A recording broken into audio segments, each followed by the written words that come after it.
Hello guys, what's going on? I'm Senior Pecky, and today's video we're gonna be doing 100 days as Wilson. Now, this video took a really long time to make because of some of the worlds I tried to do this in. I died in, and I got to do this hardcore. I've already died like 4 times, and they're all kind of some dumb deaths, but that's not the point here. The point here is we're gonna make it to day 100 as Wilson, and I'm thinking about turning this into a series of day 100 as a certain character, and ultimately we're just gonna see how far we can go. Also, I'm gonna be fighting a bunch of bosses along the way. My main goal is try to get Ancient Field Weaver by day 100, so that's gonna be something pretty cool to look forward to. And without further ado, guys, let's get into this video. I hope you guys enjoy. Now, one of the first things I do when I get into a world is I open up all the caves I see, just so I can, make it easier to locate the ancient ruins. Because if you didn't know, all the entrances to the ancient ruins, all the entrances to the caves, they kind of make like a tree shape. And I got this from Jacosaurus. He was pretty cool. He taught me how to do this. So shout out to that guy. I'll link the video how to actually find the ruins. But it kind of makes like a tree shape. So for now, I'm just gonna go down these caves and get some light bulbs so I can get stuff for a lantern.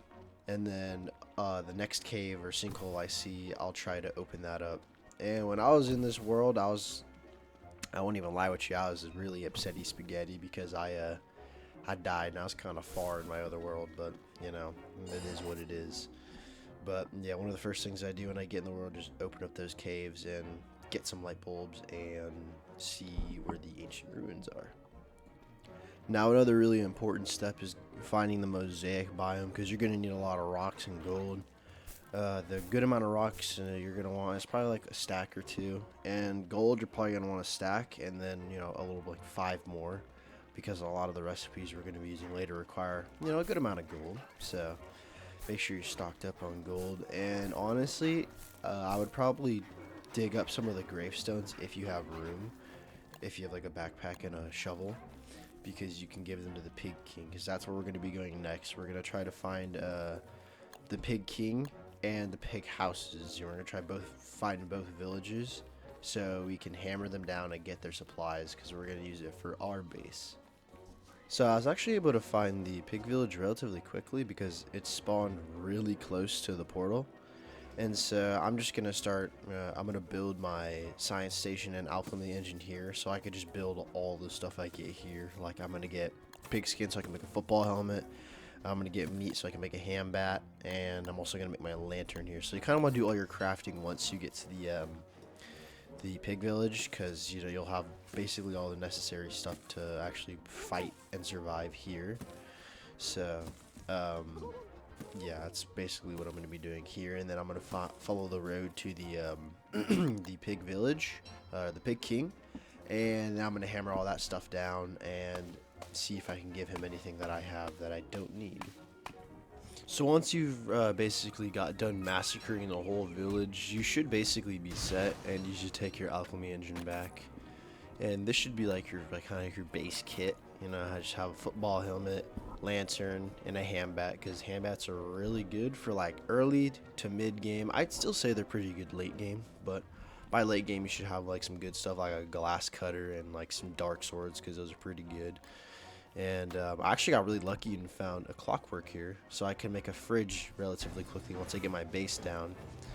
And it just makes storing food a whole lot easier, because I'm going to be making a bunch of pierogi so I could fight Dragonfly. So that's kind of like my main goal right now, collecting base supplies and also getting enough supplies to fight Dragonfly. And she's relatively like a easy boss to fight for me, and I fought her a decent amount of times, so she's relatively like easy meat. So without further ado, let's get some mushrooms. Alright, so I kind of rinsed and repeated what I did with the other village. I kind of just destroyed all their homes and took what I could carry, and I only left 2 houses here because I was feeling nice, and I couldn't carry it. But my beard grew in, so I was able to store some meat away, and I have a decent amount of mushrooms. I think in total I have 24. Yeah, I have 24, so that should get me about like a good amount of pierogi, but I still need to get meat, more meat, and I need to get reeds. I need to find these swamps so I can make a bird cage. That's also a good priority there. I need to find the swamp so I can get that bird cage down. And how many reeds I'm looking for is probably like 23 in particular. 23 reeds, and then I need to get at least 40 charcoal so I can get some crock pots down to actually make said pierogies. So here for this good part, I'm just going to be taking out at least 4 beefalo, because there's a good amount of beefalo here. So I'm gonna take out a good amount. So I think 4 should give me a good amount of meat, and then boom, now I have a good amount of pierogies to go fight Dragonfly.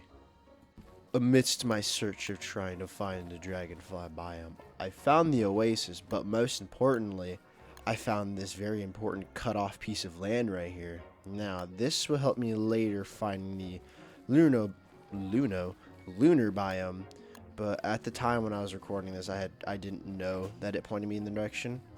It just kind of, piqued my interest, like, oh, it might be in the direction, but like I said, later I'll find it and I'll explain it more later in detail, so you guys can understand. But without further ado, let's keep finding this Dragonfly. It's also important to mention that we're going to be using these Volt Goats later for a Volt Goat farm once we find the Lunar Island. I'll probably relatively find it around like winter, but I'm going to use them for Morning Stars, which could be really useful in spring to take down enemies that are wet, and they also just give it's a good amount of meat to farm. So I'll kind of show you how to set that up later, but just keep that in mind once you find this biome. The earlier you find this biome, the easier it is to like set up a farm. And also off to the right there on the screen, I don't know if you noticed, but I found out where Antlion was going to spawn. There's a distinct little floor pattern on the ground to find out where he spawns. But yeah, alright, let's keep going. With the reeds acquired, it is time to now start burning trees down for some charcoal. And I actually kind of got lucky here. The swamp spawned right next to the oasis, and I don't know if you noticed earlier, I was kind of looking on my map and I was circling dark spots of where it could potentially be, but I got lucky and it ended up spawning right here, like right in front of me, as you can see right there. But now all I need to do is burn some trees down for some charcoal, and boom, now I have stuff for crock pots, and then I can actually start making pierogies. But basically, all in all, everything's going good for me right now. After what happened to my last world, everything's going good. But yeah, let's keep finding her. So it's day 6 and I still haven't found the biome, and I usually like to base next to the biome of the desert, just because it's a decent biome. It's got cactus, which is really good for sanity, and I kind of like the biome because there's not much in the way, so you don't have to clear out as much as you do as like trying to base in like a forest or like the starter biome or just anywhere in that area. But I haven't found her yet, and it's day 6, and I kind of like to get my base down within like day 5 or 7. So this is kind of worrying me. I was thinking like, oh man, this run is botched. I haven't found Dragonfly and or set my base down. So I was like, this run might be botched. I might just have to scrap this right here. But with my euphoric gamer senses, I actually was able to find it, and I got really lucky right here because I wasn't even going to search up here. I was going to search completely somewhere else, but I ended up finding it, and I was like, okay, it's time to base right here. And without further ado, let's get the base set down and start making some pierogies. Alright, so I've got the base set down, and I explored the desert a little bit, and I don't want to base too deep in the desert just because it's like a end of a branch and it's like really, really far away from a lot of things. So I just decided to base the entrance to it, and I kind of pitchforked the layout, how I want my base to actually start looking. I kind of got this from Jacosaurus as well. He's a pretty good guy, I got a lot of my information and base setup from him. But now I'm just kind of going out just to gather some supplies, and I need to get more gold because I didn't have the required amount of gold, like I said in the beginning, 25 at least. I didn't have that, so I need to get more to actually set up a bird cage. And then conveniently, hounds are actually coming, so I can use some of their meat to get more eggs. And I actually didn't have charcoal, so Yeah, I was a little behind, but that's okay. Sometimes we just get a little behind in life, but we can always catch up. Now, without further ado, let's get this gold so we can finally take down that stupid dragonfly. And let's do it. Alright, with the charcoal acquired and with some carpet acquired, it's time to actually kind of start setting up how I want my base to actually be formatted. Now, you can separate your chests and however you want. Like you can put 4 chests per square. I just put the chests down just because I'm gonna need a lot of storage. So finally, I'm able to just drop all this stuff off, and now I just need to get this bird cage built, and then I need to put some crock pots down, which I do here in just a second. But with all this stuff down, I'm basically ready to take down Dragonfly. I just need to make a couple of walls, and I'm good. Alright, now that I got my eggs, it's time to start making pierogi. Now, I might need to get more eggs because 6 is definitely not enough pierogi for this fight. But I usually make about 10 to 15 pierogi. It honestly just depends on how good you are at like kiting. But I'm pretty good at kiting this boss, so I only need about like 10. So I use the monster meat to make eggs. And that's honestly a really good source of making eggs if you just get like a spider nest near your base and just keep farming them for monster meat, or in this case hounds. For me, I can just use the hound mounds to keep farming monster meat and getting eggs and just making more pierogi. But eventually we're going to run out of mushrooms, and so what I'm going to be using later is I'm going to be using kelp. So instead of using 2 mushrooms, it's going to be kelp, because the recipe requires 1 meat, 1 egg, and 2 vegetables of any kind. So yeah, you can see how strong this really is, because meat is pretty easy to acquire, kelp is pretty easy to get once you pick it off the lunar island, and then eggs are also pretty easy to get. You just need to give the birds some meat, and then boom, you're good. But once my pierogi's done cooking, I'm gonna go set up those walls, and then we're gonna finally fight Dragonfly by like day 8. It's not too bad. Day 8's a decent day to fight her. I'd relatively like to get her done like before day 10 or 11. But if you get her done later than that, that's fine. You just gotta pick up the pace just a little bit. So I set up the walls like this. I kind of find, the spot with the least amount of magma pools, and they're like kind of facing in this general direction of how my screen is pointed. Because how the larvae work is they don't see the lava pool as like an object, like a solid object in the way, so they'll keep trying to get to you. But since you block off the larva pool, they just get stuck there and then they can't attack you. So just make sure you stay very, very, very far behind this wall so they don't go around it and try to attack you. Because try to fight her and her larva at the same time, and it's just game over. At that point, you might as well just either run away or just die, or I don't know. Yeah, there's just no point in trying to fight both of them. It's damn near impossible. But I mean, there's people out there that can do it, but I would suggest just not do it. So just set your walls up like this, make it very far out so they can't get around and get around and screw you over. So better safe than sorry, am I right? Alright, Judgment Day has cometh, and it's time to cometh in the face of this being. Now, I'm going to give you guys a nugget of wisdom. So when you first engage Dragonfly, or she comes back from spawning larvae, always hit her 7 times, then dodge. So you might notice I hit her 7 times in the beginning, and now I'm only hitting her 6 times. And I kind of discovered that after fighting her a bunch of times. You got to hit her 7 times when she first encounters you, or after coming back from her larvae. Then you go back to hitting her 6 times. I don't know why, but that's just how it works. And so I've kind of mastered that, and I don't take as much damage as I thought I would. But if you do eventually get hit, just get back in the rhythm, just get back to hitting her 6 times, and then you should be good. But I'll let you guys watch this fight.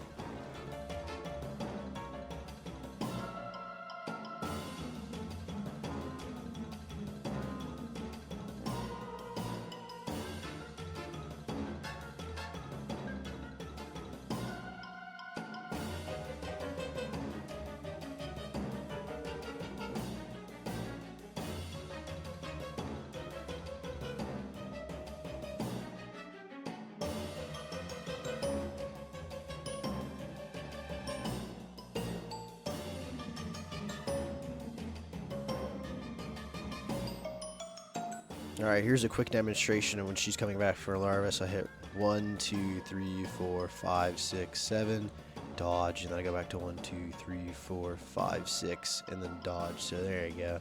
Just to kind of show you guys how it works. But yeah, there you guys go. Now, I'm sorry for interrupting the fight. I'll let you guys get back to it.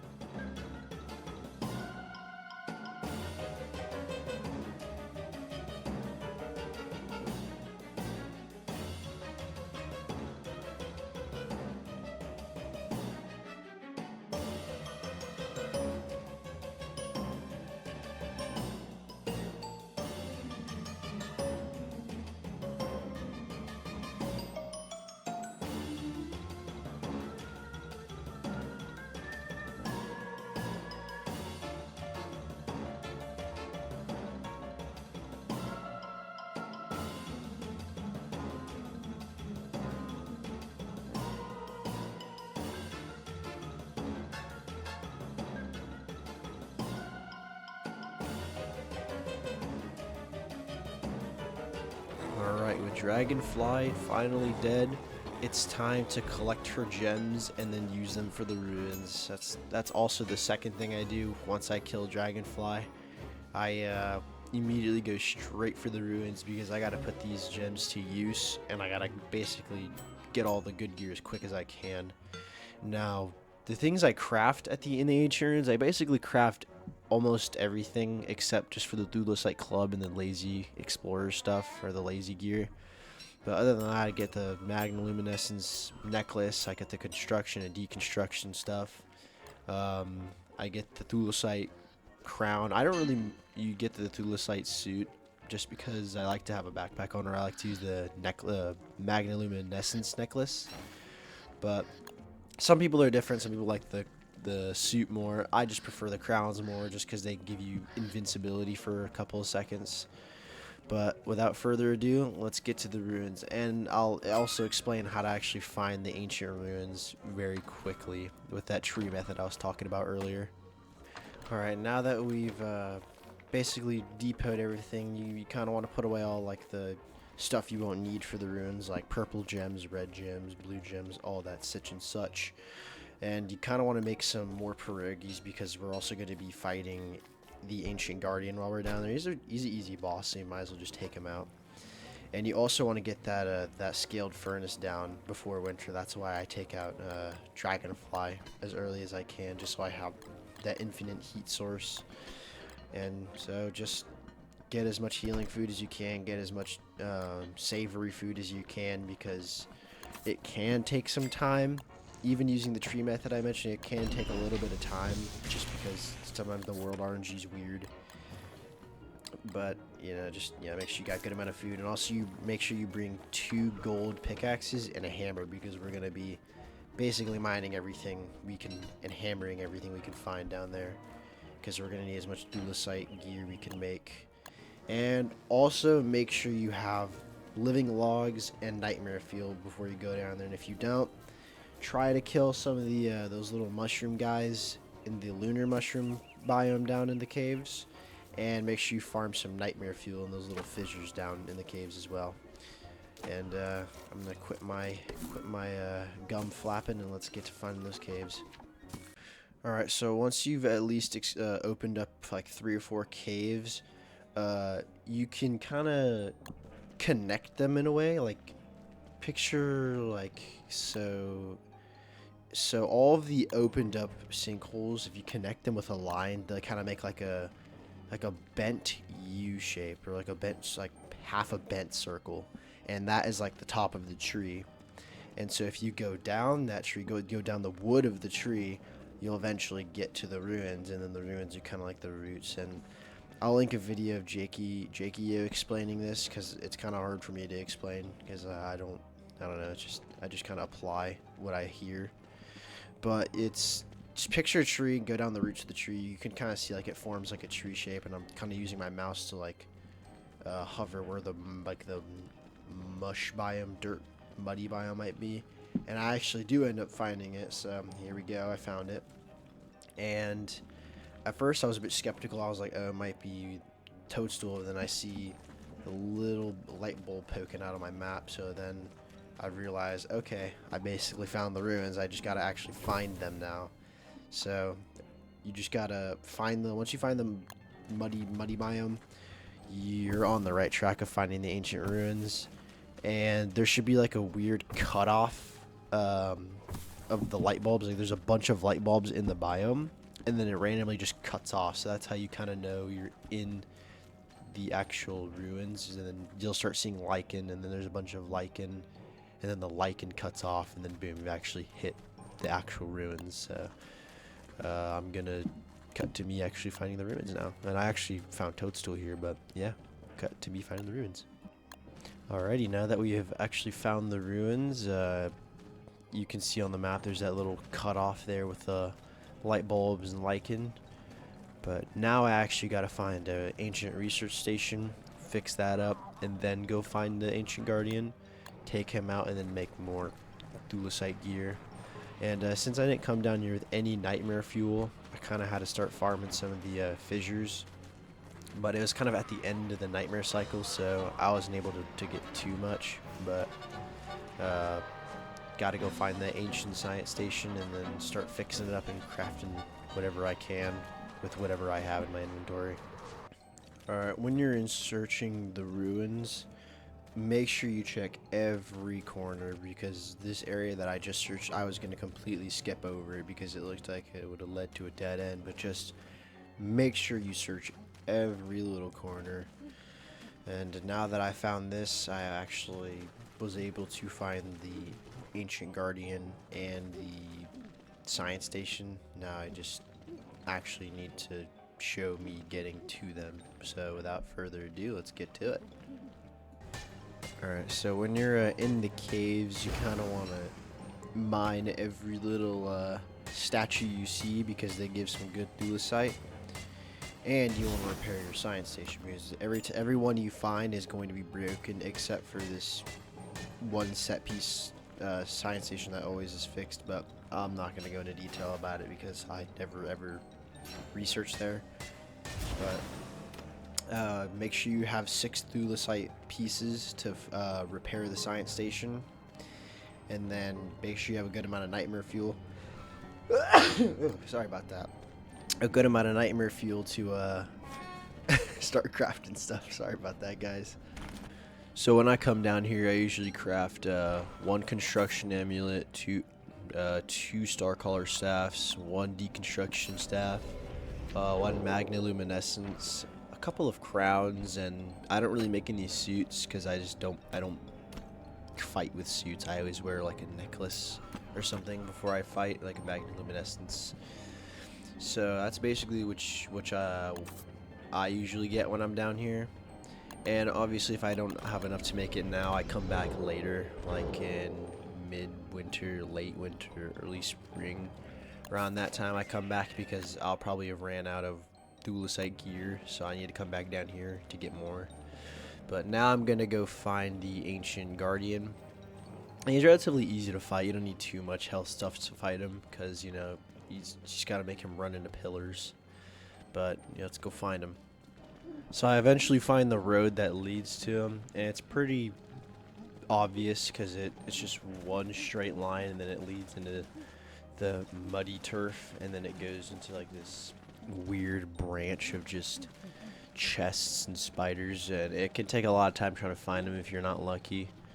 And these goddamn monkeys, oh my god, they piss me off. These mobs and like merms, bro, they piss me off so much. But anyways, I'm just gonna cut to the part where I actually find him, because it took a long time, because it's just huge. I don't know why they made it this big. It's just super tedious trying to find him because of how like big it is down here. But alright, yeah, let's just cut to me finding him. Alright, and you can see just a little smidge of it on my map right there. You can see it. So I basically just found him. Now I gotta go all the way around to get to him. But yeah, whenever you're exploring the caves, use your map. It's your best friend. That's why I constantly keep using it, to just see the things around me and make sure I'm not running into things I don't want to run into. Now the ancient guardian has been found. Now we shall attack him. And if you don't know how to attack him, he's pretty easy. You just gotta make him run into these pillars and then just keep beating the shit out of him when he's, you know, knocked prone.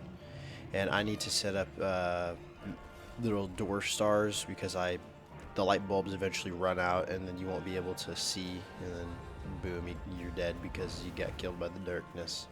So just make sure you get some of these lights set up so you can actually see.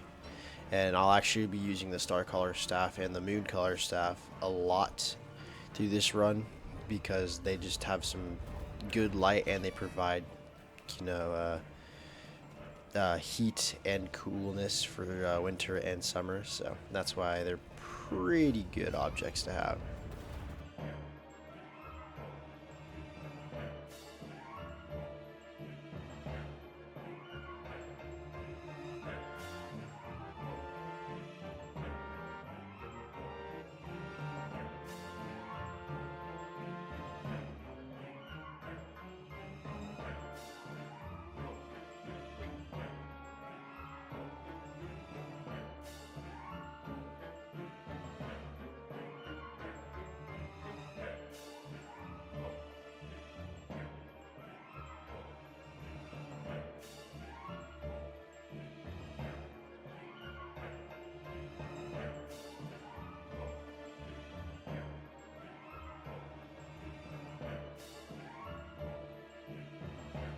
So now that Ancient Guardian is basically dead, we get a pretty important object, which is the Ancient Gateway Key.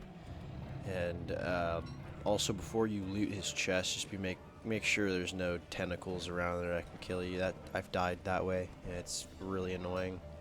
When you finally kill the boss, and then those tentacles right there on the ground, they come out and they just finish you off, and it makes me really mad. But we finally took him out, and now we just need to see what his gear is. I can kind of determine what I do later. And I also kind of, please don't hate me for this, but I kind of forgot to grab the Thulecite suit.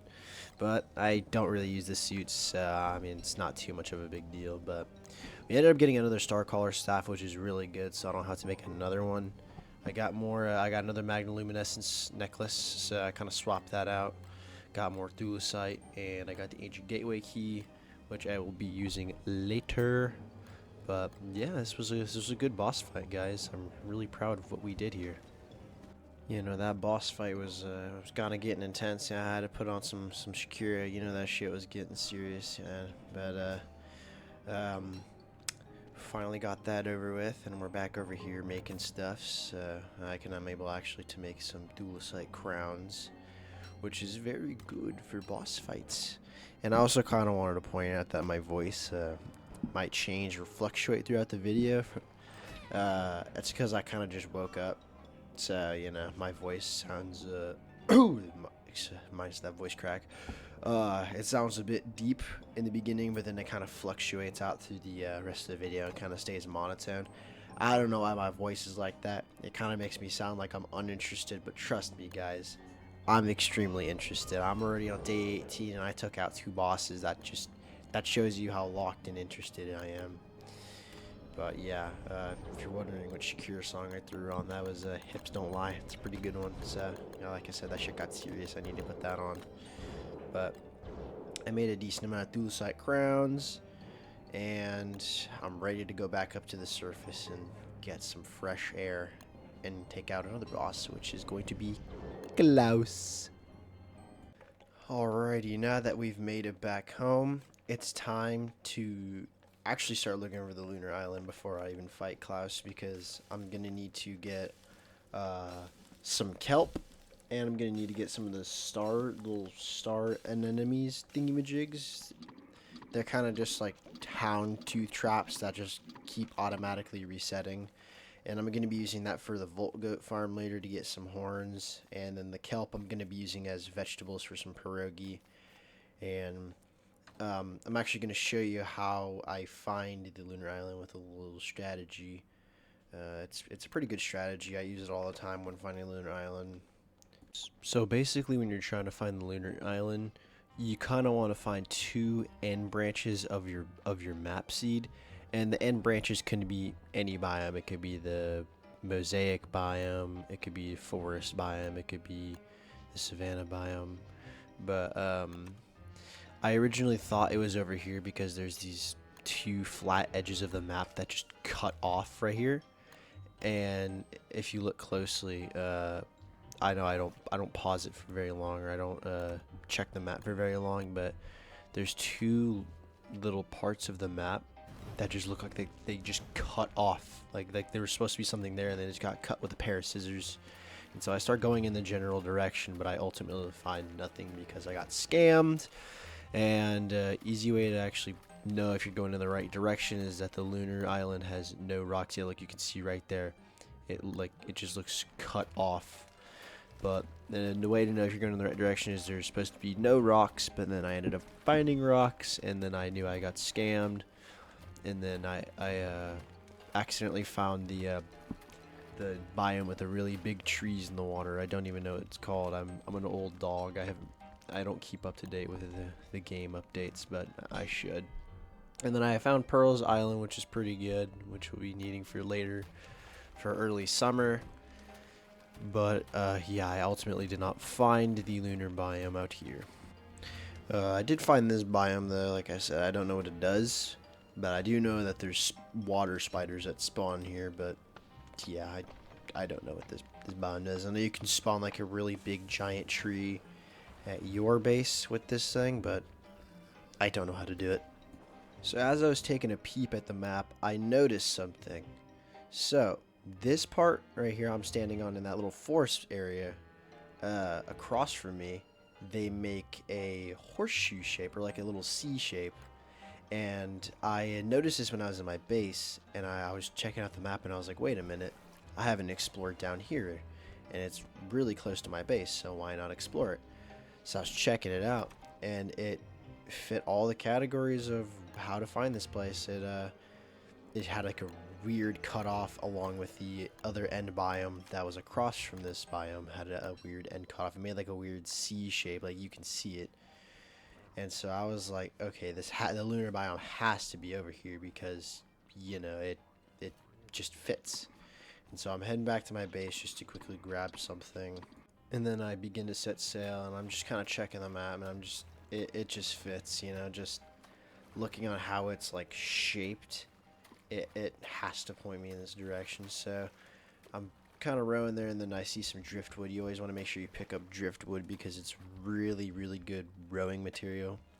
It's just far more durable, and it gets you faster. And yeah, it just makes it just, you can just tell. If you want, you can pause the video and just like look. But it makes like a C shape. Just like make a C with your hands, and in a little open spot is like where your fingertips are pointing. That's where the lunar biome will be. And I've found the lunar biome countless times with this strategy. And let's see if we find it or not. And if you're still confused, I'm just gonna show here one more time. Just, you know, just take a good look at it. You see that little part at the bottom cuts off, and it just makes a C shape. And then boom, I found it. I was right. I ended up finding it. And the key things I need to get from here are kelp and the anemones, which are very good for my farms, and pierogi for late game. So I basically got all I need. I got like 27 kelp, I got 25 anemones, and I got some decent amount of driftwood. I put a lot of it in Chester because I couldn't carry it. And it's also a kind of a decent way to get your sanity back up, because I came in with like no sanity, and then I came out with full sanity. So just make sure you get a good amount of kelp, and try to find like a triangle shape with those little moon fissures up there at the top right of my screen. They make like a triangle shape, and you're going to need that to fight Celestial Champion later. And then once I get back to base, I'm going to start planting the kelp reeds that I picked up. And around here is where I died in my last world. It was tragic, bro. I came back. Oh my god, bro. It was just sad, bro. Like, I went AFK for like 2 minutes, and I didn't even know I died, bro. I thought I paused my screen. Like, I had water boiling on the stove, and I just went to go check really quickly, and then I got distracted talking to my mom, and then I came back, and then I was dead. My world had reset. I'm just gonna show you the clip.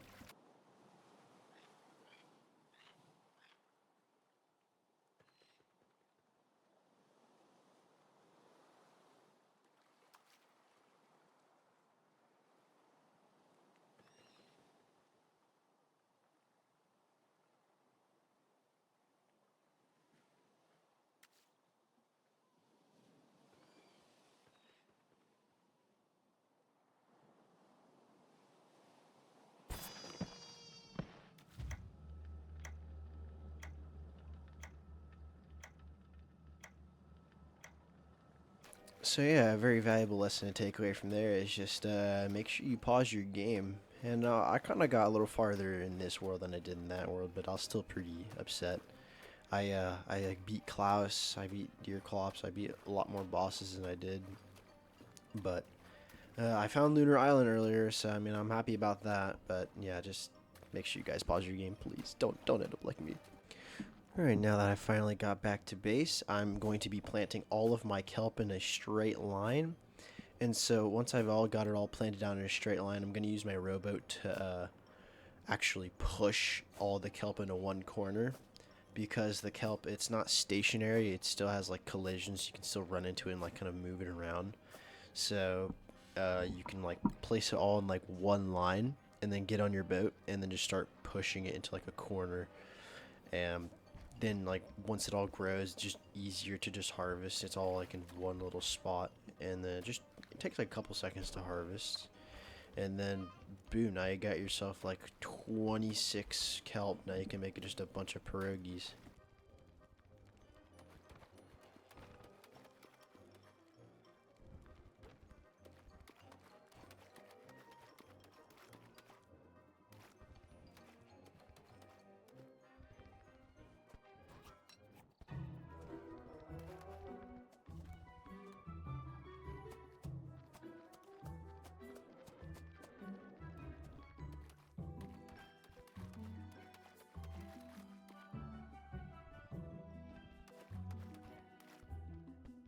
Okay, now that I pushed all the kelp into place, it's time to go find Klaus's sack and his deer.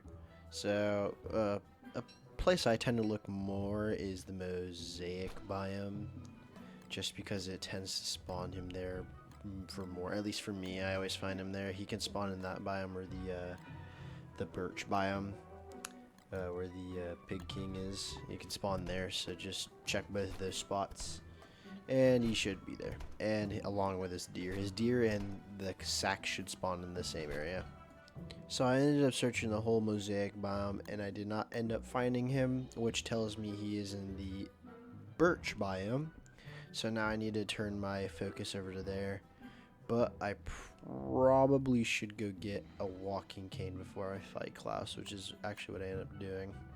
So I end up pushing this walrus up against the ocean wall and beat him up for his walrus tusks so I can make a walking cane. I got it first try, so you know I'm just a high roller like that. I just got that luck on me.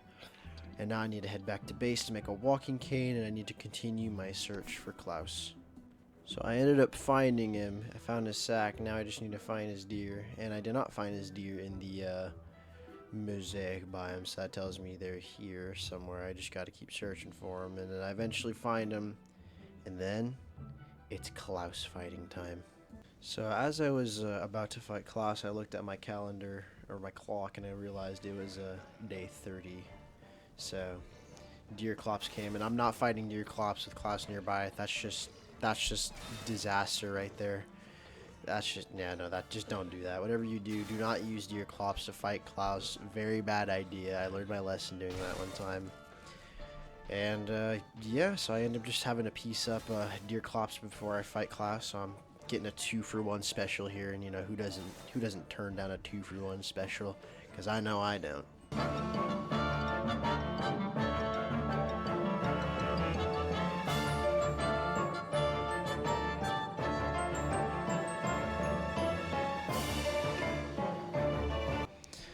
And so finally he's dead, and so now I gotta fight Klaus, and I gotta get my sanity back up because this guy just absolutely nuked that shit. But I got his eyeball, which was very crucial for this run, and I paused my game here because I had to go do something really quickly. But let's fight Klaus. Alright, now time to fight Klaus, and he's relatively an easy boss to fight. He goes for a swipe attack 2 times, and then he uses one of his deer. And one thing I forgot to do before this fight is I forgot to shave off my beard, because I have the ability where my beard retains insulation. And it kind of just makes you overheat, and so that's kind of how I lost a lot of my health in this fight, was just overheating. I didn't really take too much damage from Klaus. As you can see, like, when he does that little heat attack, I basically just start overheating the entire fight because I have morning stars down, my beard, plus that heat effect. And the only way I really cool down is with that little ice blast he does. And you know, I'll sit back and kind of just let you guys, you know, watch the fight until the second stage. And I gotta say it, he's got the best battle team.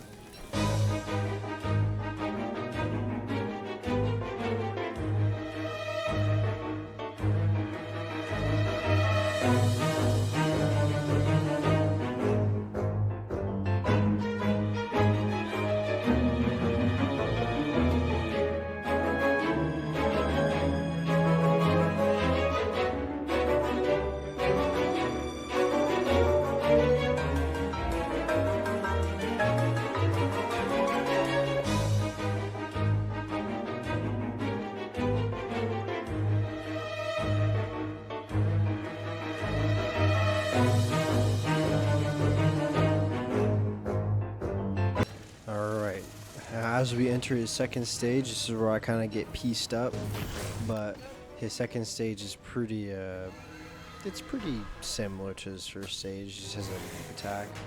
And midway through the fight, the reason why I started to take a lot of damage is because my Magnoluminescence ran out, so I gotta go make another one after this battle.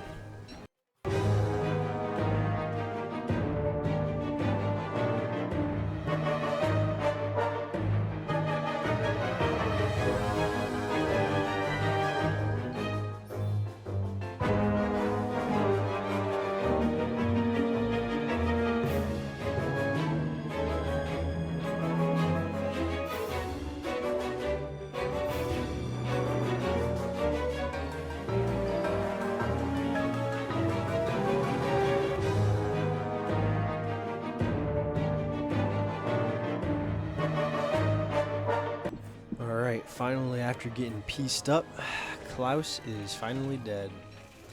And yeah, no, I took a lot of damage that fight because my Magnoluminescence ran out.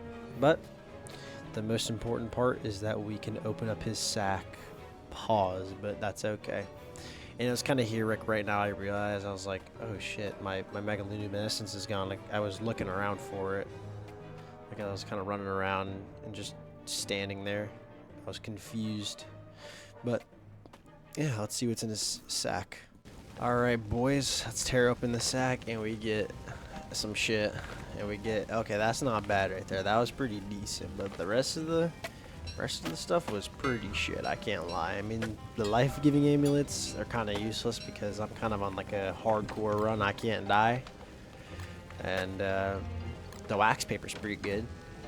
But other than that, you know, the boss drops are decent. The mushroom lights are going to be good for later. I don't have a plan to use that Berger fur. I'm not going to use that at all, but oh no, it was a pretty decent sack. You know, it was alright. But now I got to take out Moose Goose for spring because winter's about to end. And we did it. I just fucking realized I didn't even get a Krampus sack from that, bro. I gotta go Krampus sack farming because this backpack is not cutting it right now.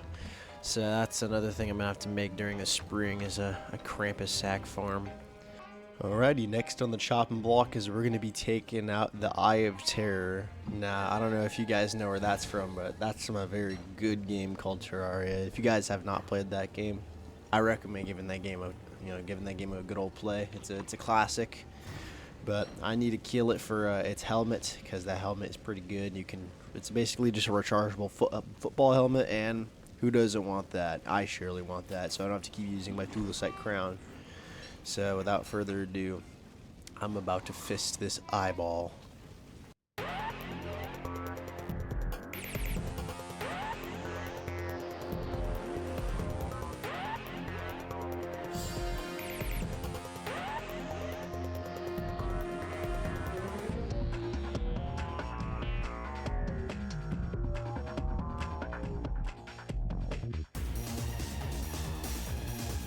Alright, with winter ending, there are some spring tasks that have to be done, such as take it down Moose Goose for some down feathers.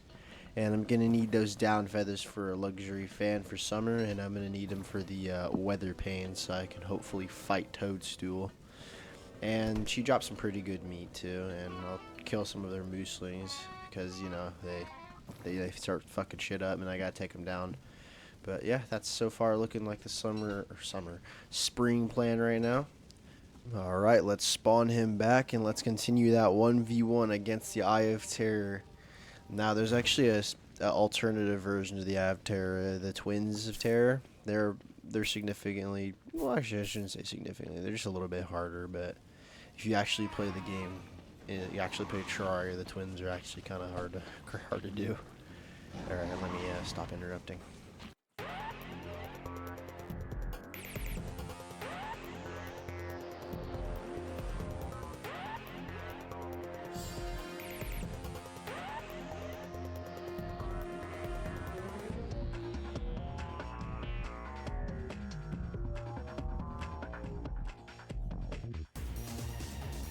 Alright, with the Eye of Terror finally dead, we get that rechargeable football helmet.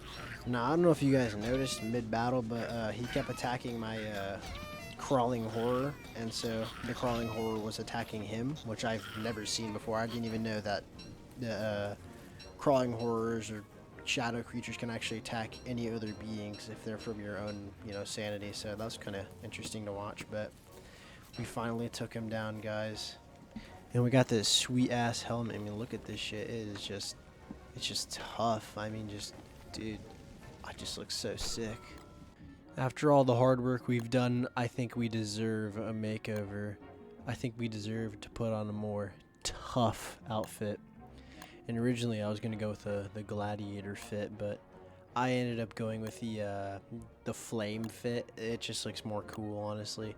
But back then when these were like the only skins, this probably was my go-to. This skin I have on right now, or the Winter Fallen skin, those were just the skins back then, bro. I rocked those all the time, but it's just time for a new look, guys. We deserve it after all the hard work we've done. But yeah, this is the final fit. It just looks tough. I mean, just look at it, man. I mean, oh man, it just gets me wet looking at this skin, man. Oh man, just look at it. Alright, so the next goal we have in mind is to set up a automatic Volt Goat farm. I mentioned it earlier, we're getting the anemones, but now that we actually finally have them, it's time to boot up the farm. Now the first thing I have to do is kill all of the goats until there's only 2. And I'll demonstrate this later, but once there are only 2 left, if you push one like all the way away from the herd, and you trap one inside of a fenced off area and put down the anemone, the one that's inside the herd area, when it keeps dying, the goats will just keep spawning back in the last area where the goat died, as long as there's 1 goat alive. So we basically have to trap 1 goat, and we keep it killing itself over and over again with anemones, and keep another goat alive so it can keep them spawning. Alright, with the farm basically all ready and set up, I just have to wait till the Volt Goats fall asleep so I can push one inside. And then once the rest or the last one wakes up, I will push it away and trap it in a different corner so it doesn't die. And then boom, it's just an automatic Volt Goat farm. And the cool thing about this anemone is it resets off screen and it will keep killing them off screen. So I can come back in like the next 30 days, and there's going to be a bunch of Volt Goat horns, which I need for Morning Stars to attack enemies when they are wet. And when they are wet, it does double damage, so I mean, it just makes sense. And you get free meat. I mean, the meat's pretty good for pierogies. Alright, now that he's asleep, I'm just shoving him in there, and you know, I just got to get him in there, and once he's in there, boom, the farm is done. And it's quite simple and effective, but as I was doing that, my homie texted me, and you know, I was very concerned. I was like, oh no, my friend is texting me. What does he need? And see, I play another game, and it's called it's called Dead by Daylight. And so he told me the patch notes had just released, or the update had finally dropped, and he was like, hey yo, check your favorite killer. They finally changed him or buffed him. And I was like, oh boy, I need to check this out. And so as I was finishing reading the patch notes, I was you know, I was FWing with what they did with Pyramid Head. You know, he was my favorite killer, and I put a lot of blood points into him. I prestiged him up to 22, and I still couldn't play him, so I eventually just gave up on him. But when they dropped that that little buff for him, I was like, oh wow, perfect. Now I can actually probably start playing him again. But back to Don't Starve, I had to shove this goat in, and I did it successfully. I was able to get him in there, and now all I have to do is lead another goat away, and boom, it's done. And then make sure that goat I lead away is safe and protected, and the farm works. And a key thing for this farm is I have to put a lightning rod nearby, or else when it's thundering, the lightning rod will hit the goat, and he will become hostile to everything around him, including the fences. So we do not want him to break the fences and break out of his little slave chamber. So I led the second goat away, and now the farm is ready to rock and roll. So I'll come back and check this in the next 20 days and see how many Volt Goat horns and meat I have stockpiled up. Now I have to go find Moose Goose and take her down. And I'm not sure what day she spawns in on, but I know she spawns in spring around those little twig mounds. So I just gotta find one, and hopefully she spawns there. Alright, good news. I did end up finding a Moose Goose, but the problem is that there's two nests right next to each other, and all of the babies are following one mom. So this is gonna be a problem when they rage when I kill the mother. So I have to take out the babies one by one, or else they're just gonna all gang up on me and then just rail my shit, and I do not want that, because if they all gang up on you, it's bad. It just doesn't end well. Next, I have to get the moon color staff, and in order to do that, I need to repair the moon temple thing over out in the forest with some moonstones.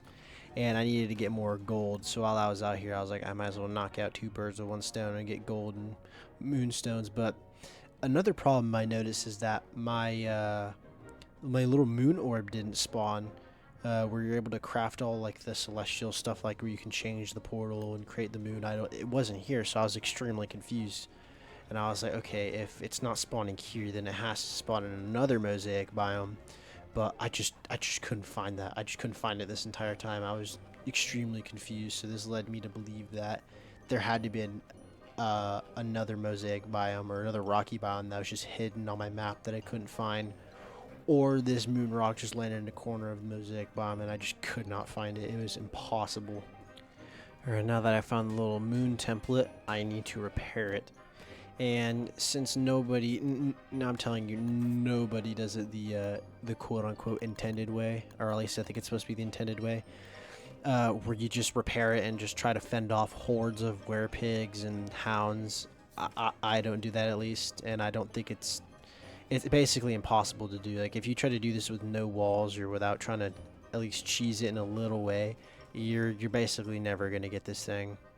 Now, I think the way they intended it was you kind of like fortify it a little bit and just use houndtooth traps, but I'm not sure. This thing is damn near impossible to get if you're on like a short time and you don't have that much resources. It's just it's just crazy, man. It's just, they made it way too just tedious and difficult to get it, but ultimately we do end up getting it, and it's not a problem because we're just like that.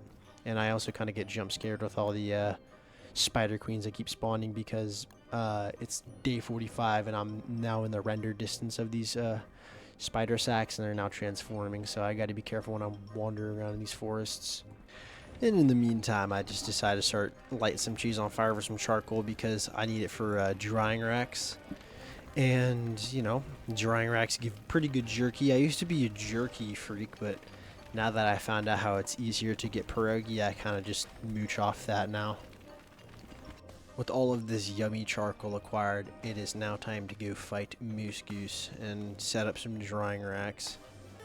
Alright, it's time to slaughter these babies' mom and just absolutely just devour her and slap her on my drying racks and take some of the feathers for luxurious fans so I can cool myself down in the summer. And I need them for weather panes, which are really good against toadstools, trees.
Alright, with her finally dead, it's time to quickly dispose of her children before they start messing shit up. But before I do that, I have to quickly put them to sleep and start taking that meat. And now I'm going to take their meat. But, yeah, no, this can get dangerous. But it's really good to use the Morning Star here because when they do their little rage thing and they spin around, they make it wet. And it makes it rain. And if you remember from earlier, the Morning Star does really good when enemies are wet. It does double damage, so I'm going to start just brutally destroying these kids. Oh my god, what the fuck am I saying?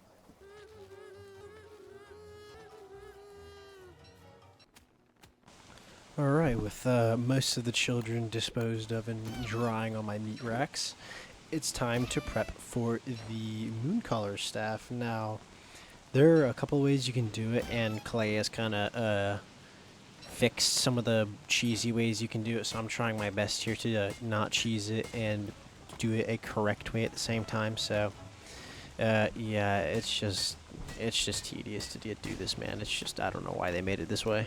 So right now I'm just collecting rocks so I can make more walls, and I need to get cactus so I can get my sanity back up, because that shit just got slammed out of nowhere. I don't know why I'm so crazy, but it's good. It's nothing I can't handle.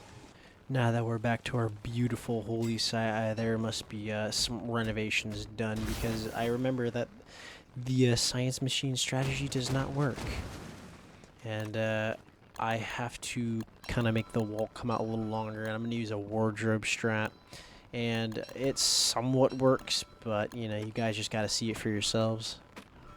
Now with the final product, it is time to finally start. Now I've just got to correctly map out where I need to put my wardrobe, because if I put it incorrectly, I will be screwed.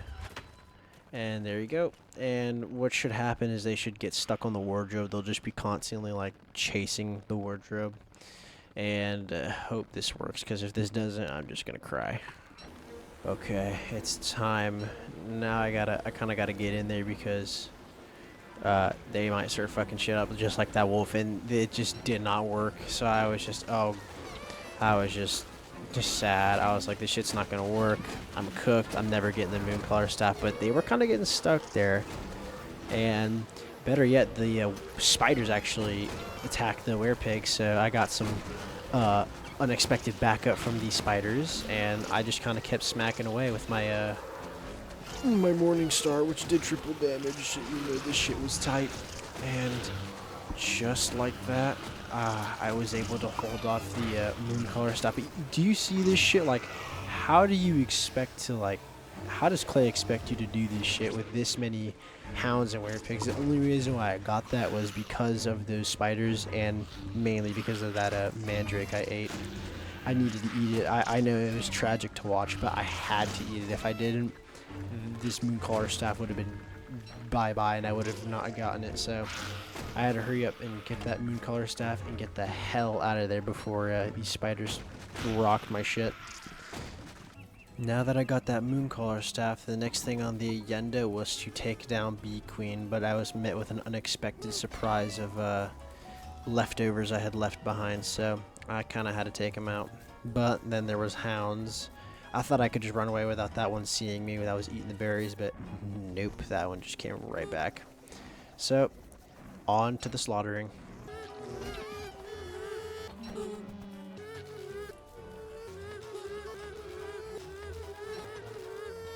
Alright, with the children taken care of, I now rightfully turn them all into pierogi, which I will be needing for the Bee Queen fight. And I've only fought Bee Queen once, but that's okay, you know, it's nothing I can't handle, right? Yeah, no, I've only fought her once, so we're gonna see how this goes. And I won't lie, the one time I did fight her, I had to run away and I had to come back with more stuff, but this time I'm more prepared than that last time, so we're gonna just mess some shit up. Now, if you guys remember from earlier, I lost my Magnoluminescence, so I had to come back down to the ruins and make another one. And on the bright side, I came out with 2 glowberries, which I can use to make moggles, so that's pretty cool.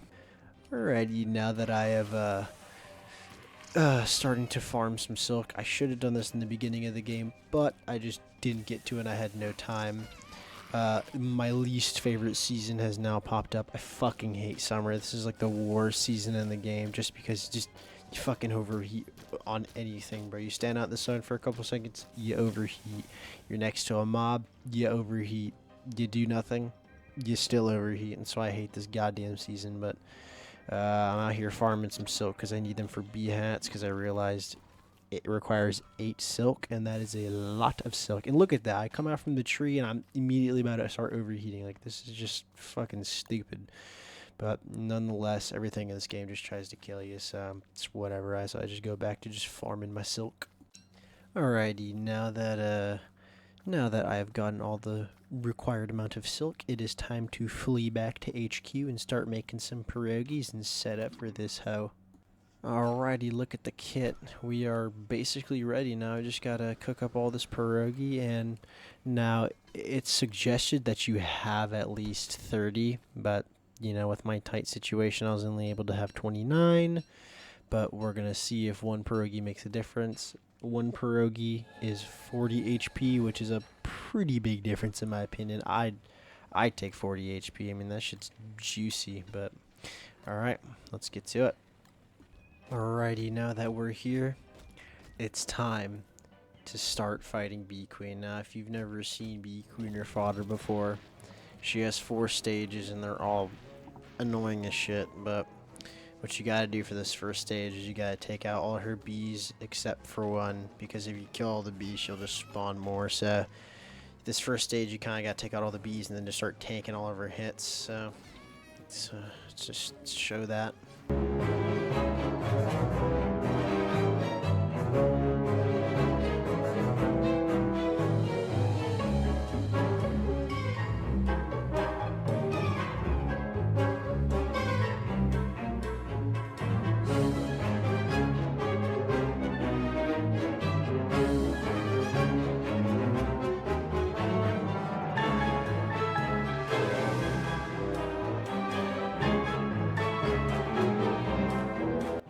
Alright, Alright, as Bee Queen enters her second stage, all she does here is she just spawns more bees, and now you just gotta lead them away from her and then, put them to sleep with the pan flute.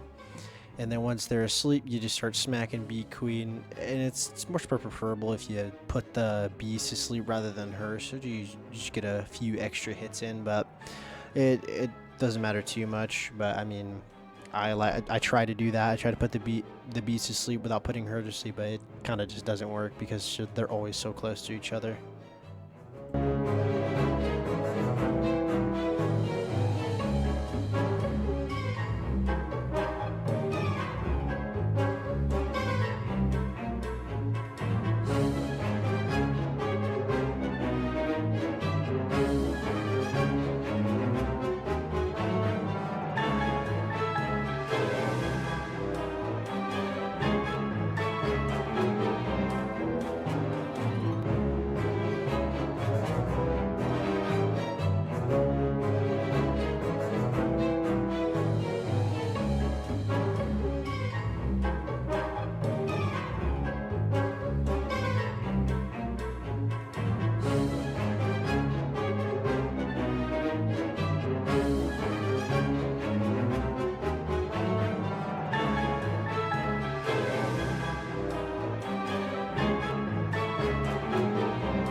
Alright, as Bee Queen enters her second stage, she basically screams, and it makes the bees move very fast. And so what you gotta do for this stage is you have to run away when she screams. You get to run far away while counting to 5 seconds. And you can run through them very quickly with a walking cane, a magnoluminescence, and a road. You can run through them just like this. You can run through them like that, and then they calm down, and then they always have to return to Bee Queen before they can hit you. So that just kind of allows you to get some hits in. And towards the fourth stage is when I actually use the pan flute to put them to sleep, because that's what you're supposed to do. But I'm already running out of pan flute usages, so I kind of got to conserve them.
Alright, as she enters her fourth stage, nothing really changes too much. She just screams more, and they kind of run at you more, so you just gotta kind of use the same technique, but use the pan flutes on the fourth one. You could still use them on the third one. Like I said earlier, I just didn't have enough pan flute usages, so I conserved them for the fourth stage. And this is where shit kind of just gets, just more difficult, because they just keep coming at you, and it just becomes so annoying.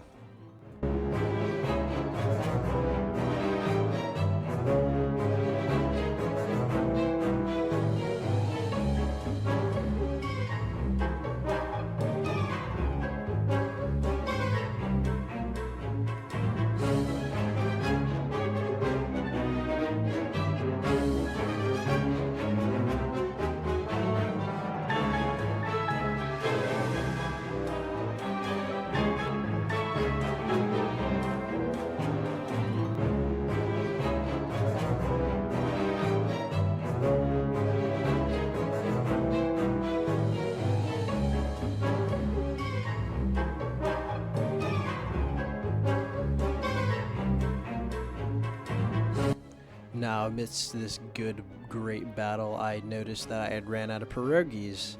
And so, if I died, that would mean I would have to restart. And I was not trying to do that shit again, so I had to use all of my pan flutes to just ensure that I would kill Bee Queen. And I know it's tragic. I really wanted to preserve all those pan flutes, but she left me with no choice.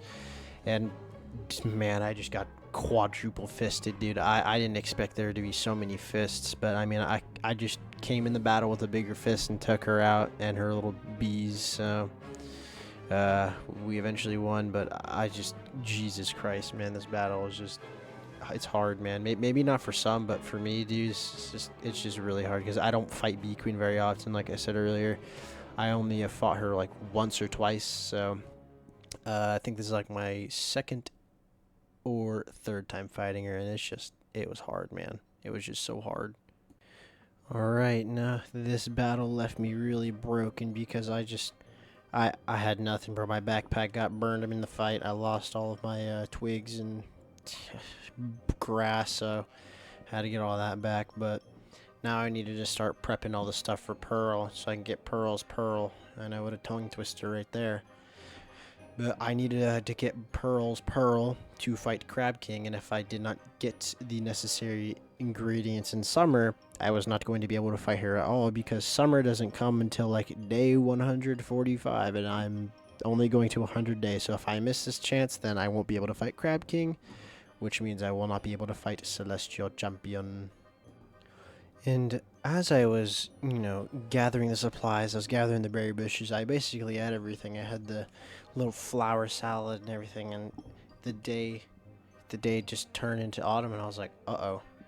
And I looked at my fridge and my chest, and I didn't have 10 cactus flowers, because if you want to get Pearl's Pearl, you need to repair her house, and you need 10 cactus flower, and I did not grab that because I forgot.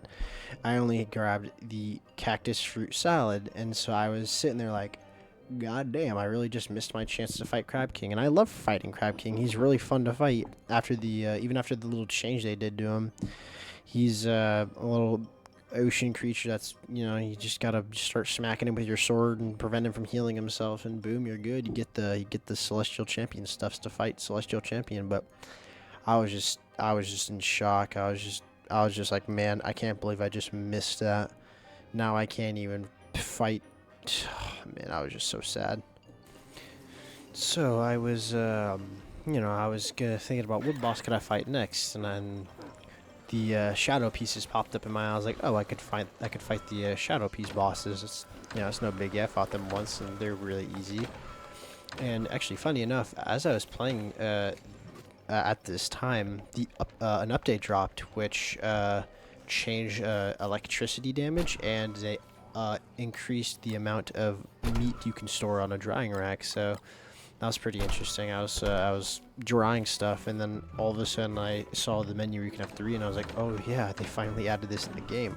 I'm really happy, and I think it's a pretty good change. I think you should be able to dry 3 meats at once, because crafting drying racks is extremely expensive. The rope, like 3 rope, 12 grass, that is just super expensive. So I'm pretty glad that they kind of buffed it, so there's that.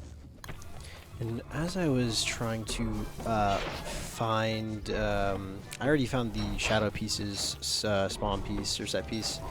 I was actually trying to find the other mosaic biome, if there was one, so I could find that moon rock, and I just couldn't find it. I searched, I basically rim jobbed my entire map, and I could not find it.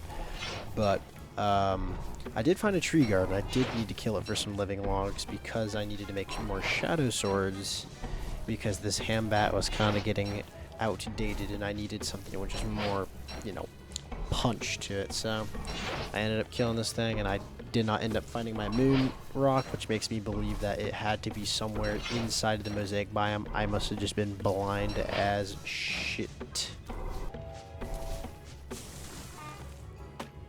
Alright, now I need to actually start moving the shadow set pieces, and I have only fought them once, so I have only tamed a beefalo once. Well, actually, no, that's not true. I've tamed a beefalo a couple times because it was cool, but I don't ever usually tame beefalo because I just see no point because I don't really use them other than moving the set pieces. I do actually play a lot of Wanda. She's my favorite character, so I just kind of used the little like warp clock just to teleport me to the set piece so I can just, you know, drop them off there. So this is one of my many couple of times actually taming a beefalo, so yeah, this is a really cool experience. I mean, they're pretty useful for moving these set pieces around, but enough dilly-dallying, time to move them. Alright, now that we got the set pieces in place, now I just need to make some more pierogi because this fight can get intense and I can get absolutely just pimp smacked. So I need to kill more beefalo so I can get more meat. And you know they were making more beefalo in the spring, dude. I came back and there was a whole like horde and then some. So I was like, you know what, they can lose a couple of children. So I lured them away from their horde. I lured them away from their herd, and that is when I started to smack them with my meat bat. You know, I just gave them that meat, and they gave me more meat because I killed them with some meat. What's wrong with me? With a couple of dead beefalo later and some royal jelly beans, I was able to make some more pierogi. And one thing I forgot to mention is I actually made some jelly beans with the royal jelly that is dropped from the bee queen. And you get 6 health per second, and in total it lasts for I think 2 minutes, so you get 120 health in total. And I can't pass that up, so I mean I took a munch right before the battle so I can get all of my health back. And now I wait for the new moon to come, because in order to spawn them you need to put all the pieces in place, and you need to wait for a new moon. Alright, now that the battle has begun, I must take out the knight first, because the knight is just the weakest link of them all, and you do not want to fight him in his 3rd stage. He is extremely hard. So I just start smacking the knight with my Morning Star, and he takes it like a good boy, and eventually I do end up killing him after getting smacked a couple of times. And they're relatively easy to fight in their 1st stage. Yeah, it just wasn't looking good in the beginning, but I eventually took out the first one, which was the knight. And once you take out one of them, the 2 that are remaining level up to their 2nd stage, and next you want to kill the bishop, the one that's floating and that turns into a bunch of bats. He will always guarantee to hit you at least once, like that. So you just gotta move really quickly. That's why you have to have magnoluminescence and a walking cane. So you take him out, and then the rook will be in his 3rd stage, and you just need some speed for that one.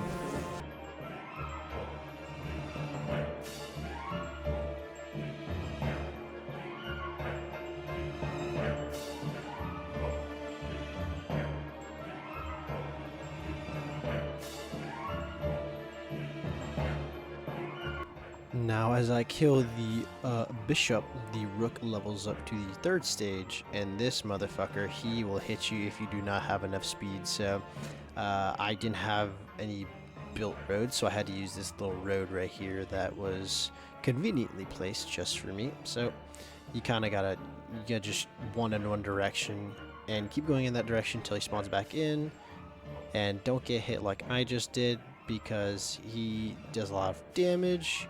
And so you just kind of want to keep repeating this process until he is dead.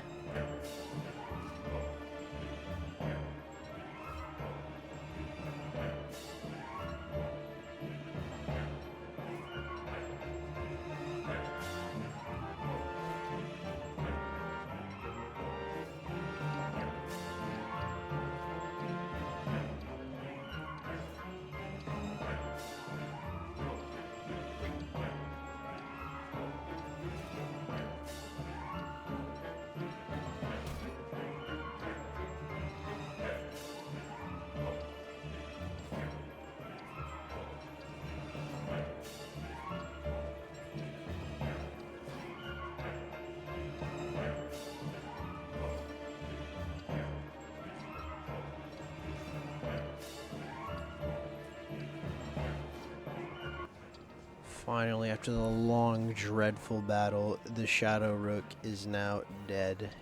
And honestly, the loot is not bad. You get the Shadow Atrium, and you get some Shadow gear. And if you're wondering what that Shadow Atrium is for, it is for the Ancient Field Weaver, which I do not, unfortunately, get to fight because I ran out of time. But I will try to fight him in another video as Willow. I mean, it's probably going to be my next goal, try to fight him as Willow and see how far I get with that. And let's hope I don't forget the cactus flowers like I did last time. And yeah, my spoils of war were very good. I got some gears. Some gears are pretty good, for more ice flingomatics. But my base is not big enough to make more. But the most important thing I got from that was that little sketch figure. Wow, just look how far we've come. Our base is just nice. We killed the shadow pieces. We killed Bee Queen. Just look at everything. We've come so far, and we're on day 83. Our run has almost come to an end, and we've done a lot. Honestly, I'd say we've done more than I am used to doing, because I usually play the game at a very, very slow pace. Like I kill bosses extremely slowly. And yeah, okay, my screen froze for a second, but sorry about that. I progressed through the game very slowly, so killing all these bosses is kind of a big leap for me. And honestly, I'm kind of liking it. I'm taking out bosses I never really thought I'd be able to take out, and I'm getting better at it, so that's good. Now you might notice my inventory has a couple of weather panes in it and a lot of living logs and nightmare fuel. The reason is because I was going to prepare to fight Toadstool, and I needed more gear, so I had to come back down in the ancient ruins and get more shadow nightmare fuel and get some more thulecite so I can get more crowns and suits. But as you can see here, I was kind of getting pieced up, and it was looking bad. But that's why you always have thulecite suits, people. That's why you have thulecite suits paired with moggles. You're basically invincible. But yeah, gonna cut to me not being in the caves anymore. And just like that, I'm not in the caves anymore. Well, now that it's winter, I'm going to fight my last boss, which will be Klaus. And honestly, I love fighting Klaus. He's got a good boss theme. I almost said chase theme, bro. Dead by Daylight is just embedded in my blood, but he's got a good boss theme. His ability is fun to go against. He's fun to go against. It's just all in all a really good boss to fight. And as I'm gonna go look for his giant sack, I'm going to try to find the moonstone just one more time, the little moon ball. Look in the mosaic biome, and if I can't find it, I'm just led to believe that it just didn't want to spawn in my world. Well, my attempt to find it was a failure. I could not find the moon ball. It just did not want to spawn. But I did get something out of this, though. I got the most beautiful thing known to man. Shadow Chester. Just look at him. He's my little good boy. And look at him. He's so cool. He has more storage now. So with this, I am going to go find Klaus in the birch biome. Alright, as I finally locate his sack, me and Chester prep for the last boss we shall fight. And this is a heart-touching moment. We've come so far, and we've killed all these bosses together.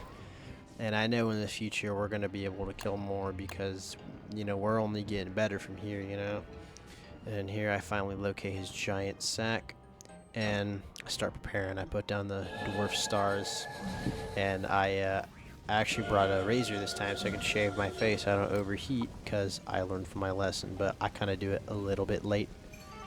I opened up my my little bag that I stored my pierogi in, and it's time to start fighting Klaus one last time as Wilson.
just like that, the boss that topped it all off was Klaus. And our run has basically come to an end, and we're just gonna open up his sack and see what his big old jolly sack has to offer for us. And you know, this time I actually shaved my face, as you can see right there. I didn't forget. I know I left my face partially unshaved just so I can store some food in there, so I had some extra inventory space. And I open it up, and we're gonna see what kind of gifts we get back at the base. And I can't lie, dude, Winter Feast is probably my favorite event, and it was, I think, one of their first events they did. And that's why it's kind of special to me, at least. It's one of my favorites because, you know, that's when they started introducing some cool skins, like the cool winter skins, and you could do the Carol emote. I mean, that shit was tough to me, you know. And yeah, the winter event has a special place in my heart, and the winter Klaus is extremely fun to fight.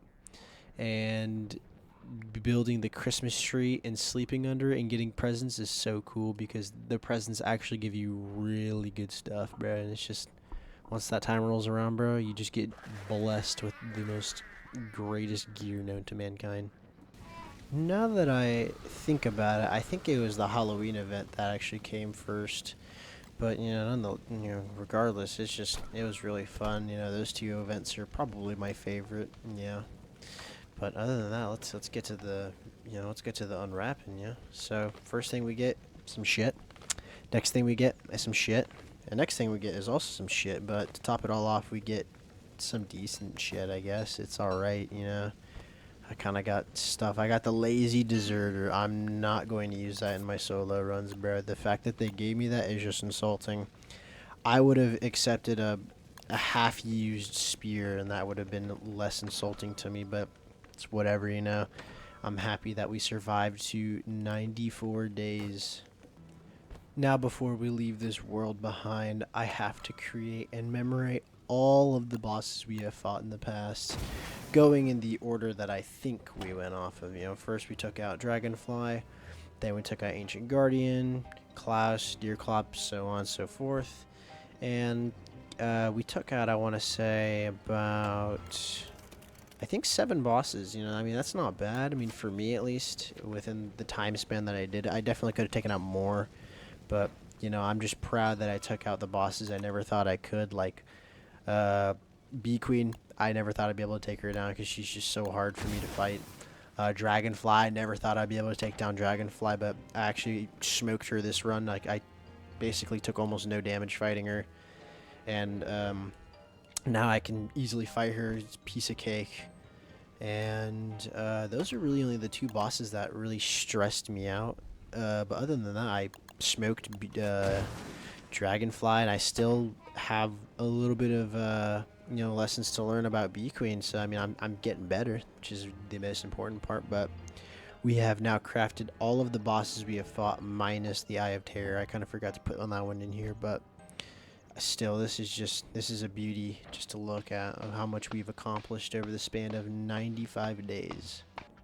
Now, as I was out doing my one last trip around the map, I located a Spider Queen, and I was like, I have not taken out Spider Queen this entire run, so I just decided to smoke her, and that tree guard was gonna get it too. You know, he thought he was good.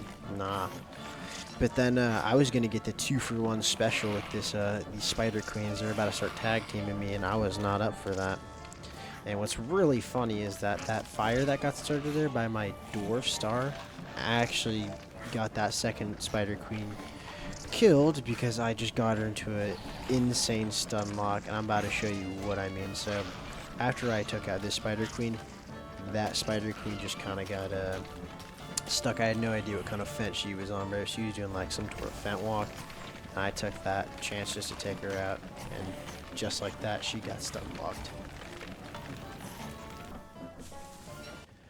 I came back to say one last goodbye to my base, and we went through a lot together, guys. We got absolutely just destroyed, almost destroyed by Bee Queen, and we destroyed other bosses. It was honestly really fun doing this, and I can't wait to do more characters like Willow all the way down to who was the last character that was added? I think it was Wirt. I don't know. I'm gonna do all the characters 100 days, and I'm gonna kill more bosses as those characters and see how many bosses I've killed and how better I've gotten over the game overall. And then after that little series is over, I'll do more challenging stuff like, can you beat Don't Starve with only an axe? You know, some fun stuff like that later on. But we've come very far, and I'm very proud of the progress we have made together. And just like that, guys, we're at day 100. And I just wanted to say thank you guys for sitting through this hour-long video and watching me just, you know, fight all these bosses and see how long I can survive. I really appreciate you guys watching the video. And I know, you know, giving the video a watch was very generous, and that's basically all I could ask for you from you guys. It'd be very generous of you guys to just drop a like and drop a sub. You know, that'd be, you know, that'd be very nice. It's nice enough that you guys watch the video. And I really appreciate it, and you guys have a wonderful day, and I shall be back as Willow next time. But until then, have a good one.